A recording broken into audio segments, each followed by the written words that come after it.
Hey everyone, and welcome to this explainer. If you're a facilitator, an organizer, or literally anyone who leads community gatherings, you already know that bringing people together is a massive, massive responsibility.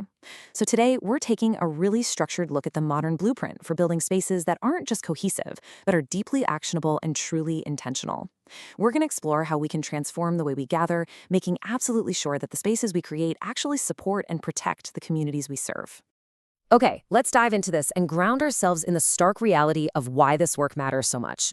When you look at the data curated by the Safe the Dance initiative, it's pretty sobering. 43% of surveyed women in Germany report having experienced sexual harassment or assault. Now add to that the fact that authorities recorded over 8,500 hate crimes in 2019 alone. To put that into perspective, it reminds us that no matter how insulated we might think our own little communities are, the people walking through our doors are carrying the realities of the outside world right in with them. And as facilitators, our job is to actively design against those harms.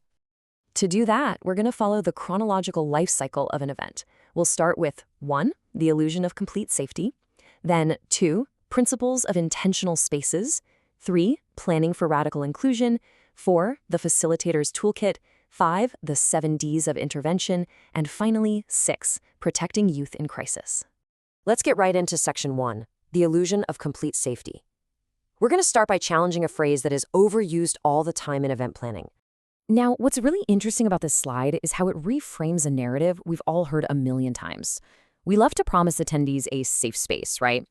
But as Tessa Venuti's Sanderson's analysis points out, promising 100% safe space implies a total guarantee of zero emotional or physical harm. And frankly, that's a guarantee no facilitator can actually make. Instead, the conversation is shifting toward this concept of a brave space. Drawing on research from Brené Brown, we learn that people aren't brave because they suddenly lack the fear of being judged. They're brave despite it. A brave space encourages deep, non-judgmental listening, allowing vulnerability to actually become a strength. Actually, scratch that. An even better, more accurate term we should probably aim for is an intentional space. This is a co-created environment. It's built on explicit guidelines, immense transparency, and deep trust. You aren't handing out impossible, automatic guarantees. Instead, you're establishing real ground rules. Things like strict confidentiality, speaking respectfully from the I, and cultivating a non-fixing environment, which just means participants can share without someone immediately jumping in with unsolicited advice or solutions. Moving on to section 2, principles of intentional spaces. Let's look at the overarching frameworks that actually govern how these intentional spaces operate. This document right here perfectly captures the core of that foundation, the Trauma-Informed Principles Guide. Operating a trauma-informed event simply means recognizing that past experiences heavily shape present reactions. It gives you a structured approach to fostering healing, resilience, and trust, making sure your policies genuinely make individuals feel valued. So there are 6 core values you absolutely must embed into your planning. First is safety, and we mean both physical and psychological. Second is trustworthiness, built through total transparency. Third, choice and clarity, which empowers attendees by respecting their autonomy. Then we have collaboration to help rebalance power dynamics, empowerment, which focuses on building resilience, and finally, inclusivity that actively targets and addresses exclusion. By offering real choices and fostering partnerships, you're literally empowering attendees to take ownership of their own experience. And you know, we're seeing these principles in action at major institutions right now. Universities, like Monash University with their Safer Spaces Guide, are totally leading the charge. They've mapped out highly specific expectations for student behavior to actively prevent harassment and discrimination. It's an incredible blueprint that any facilitator can adapt. Let's detail some of the tenets from their guide because they are incredibly actionable. First up, practice affirmative consent. This is crucial. Consent requires vocally opting in. It's the enthusiastic presence of a yes, not just the lack of a no. Second, respect boundaries without assuming they mirror your own. Third, check your privilege. Organizers have to acknowledge how unearned privilege impacts our ability to truly listen. Fourth, take accountability, even when the harm was completely unintentional. And lastly, never, ever assume someone's name or pronouns. Let's shift gears a bit. Section 3, planning for radical inclusion. We're moving into the pre-event planning phase, and you can think of this next part as a vital, practical toolkit. Here we're looking at the Inclusive Event Planning Checklist from the Eleanor Glanville Institute. What this document brilliantly highlights is that inclusion cannot be an afterthought. Radical inclusion has to be embedded from the very first planning meeting, long before a single ticket is sold or an invite goes out. So the crucial point is following these 4 chronological steps. Start with representation. Is your planning committee itself actually diverse? Then look at timing and venue. Have you checked religious calendars? Have you considered childcare commitments or wheelchair access? Next is promotion. Make sure those marketing materials are high contrast and give plenty of advance notice. Finally, the main event. And guys, the details matter here, like making sure you're using at least 18-point text on your slides, avoiding graphics that are tough for red-green color blindness, and having roaming microphones ready to go. And remember, the format totally dictates your strategy. For in-person equity, you're looking at things like accessible seating, gender-neutral restrooms, and clear physical boundaries. But for virtual equity, the dynamics shift. The Results Facilitator's Guide reminds us to share materials ahead of time, explicitly ensure remote participants know how to unmute, and actively pull their voices into the conversation. As a host, getting into the simple habit of asking, does everyone have what they need, can really bridge that gap between physical and virtual attendees.